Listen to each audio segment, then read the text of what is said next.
Tomboko vavy izy tomboko lahy misy zavatra mahafinaritra amin'iny faritra Sofia iny ndeha ary ho tantaraintsika ny mikasika ny zavatra mahafinaritra any amin'iny faritra Sofia iny. Malaza manko ity resaka fifidianana solombavam-bahoaka ity ka izany no asiantsika resaka amin'izany faritra Sofia izany. Raha resaka tontolon'izany fifidianana solombavam-bahoaka izany dia anjakan'ny vehivavy tanteraka ny kianja any amin'ny faritra Sofia, nohon' izany dia mazava ho azy fa voahajany miralenta. Anisan'ny tena mahafinaritra moa izay zavatra izay satria mbola tsary fahita matetika moa tany amin'ny faritra Sofia dia anjakan'izany vehivavy zany raha resaka ny tontolon'ny fifidianana ny solombavam-bahoaka. Mahafinaritra ka tena mahafinaritra ary mahavelom-bolo satria voahajany miralenta arakan'izay efa nolazaiko teo, ary mahafinaritra moa ny mahita ny vehivavy izay manjaka ao anatin'ny kianja.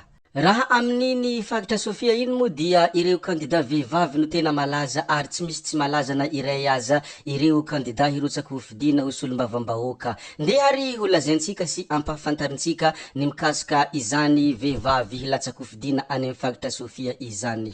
Raha any amin'ny sombitry ny faritra Sofia, distrikany Belanana dia Ramatoa Volahaingo Marie Thérèse, ilay ministra teo aloha sady député amperinasa no kandida anisan'izay tena manana ny toerany eo amin'izany resaka fifidianana solombavam-bahoaka izany. Tsara ho marihina ihany koa moa dia mbola ao anatin'ny vanim-potoana fametrahana ny antotantaratasy amin'ny fifidianana solombavam-bahoaka ny eto Madagasikara, ary ny raha hita ankehitriny hatreto aloha dia hita taratra fa tena anjakan'ny vehivavy tanteraka ny kianja any amin'ny faritra Sofia. Mbola tsy hay moa ny ho avy fa ny hita hatreto aloha dia zay ny zava-misy. Ity hitantsika amin'ny sary ity moa dia mbola vehivavy ihany ary andrasany maro ho any renivohitra ny faritra Sofia distrikiny Antsohihy. Izy moa dia Ramatoa Hery Nomenjanahary Vanessa, fantatra amin'ny solon'anarana hoe Vanessa raha any amin'ny sehatra zavakanto. Ary izy moa dia efa nandrotsaka ny antotantaratasy amin'ny maha-kandida azy, koa dia anisan'ny tena malaza koa ity kandida ho solombavam-bahoaka ity.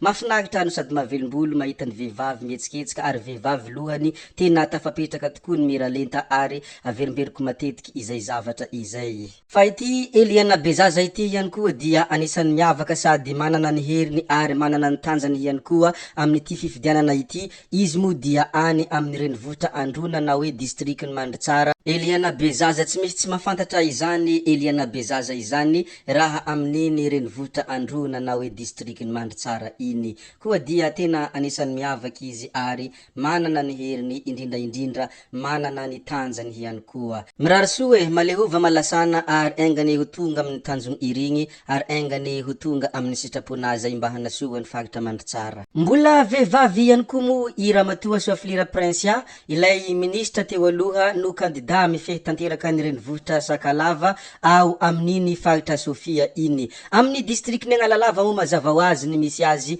koa dia anisan'ny tena manana ny mahizy azy ihany koa ary anisan'ny tena sarotra hoanina raha izany Ramatoa Soaflira izany. Reny sy reny moa no anisan'ny vehivavy zay tena misongadina any amin'iny faritra Sofia iny raha resaka fifidianana solombavam-bahoaka no resahana. Nohon' zany ianareo rehetra izay voatanisa teo reny tsy misy anavahana ary tsy misy anombanana, mahalehova mahalasana ary tongava amin'ny avondrindra ho reharehan'ny faritra Sofia indrindra mba hanasoa izany faritra Sofia izany. Mbola miresaka an'izay faritra Sofia sy resaka fifidianana solombavam-bahoaka izay moa dia kandida solombavam-bahoaka Ilalaibe sy Dr Ledjima, izany moa dia any amin'iny renivohitra ny Androna na hoe Mandritsara iny. Androany iny 4 April 2024 tokony ho tamy 2 ora sy sasany tafapetraka tao amin'ny organe de vérification et d'enregistrement des candidatures tao Mandritsara ny antotantaratasy firotsahako fidinany Randrianjafy Aurelin Dilanlaibe sy Dr Rakotona Vory Jimmy, izay fantatra ny maro amin'ny anarana hoe Ledjima 415, artista ary mpanakanto izay manana ny lazany ary tena nametraka tantara be raha resaka zavakanto teto Madagasikara raha izany Ledjima 415 zany. Vonina hitondra ny vavany vahoaka Mandritsara sy hitondra hetaheta maharary ny mponina ao Androna raha izy reo. Tsy tonga hitondra korontana fa hitondra filaminana, izany no teny fohy izay nataony kandida Lalin B. Zay sy zay moa re tompoko vavy sy tompoko lahy ny mikasika an'iny faritra Sofia iny, koa dia apetraka tsika hatreo ary ankasitahana foana ianareo izay navita ny hainy video hatramin'ny farany amin'ny manaraka indray no manao misimisy veloma daoly ianareo rehetra.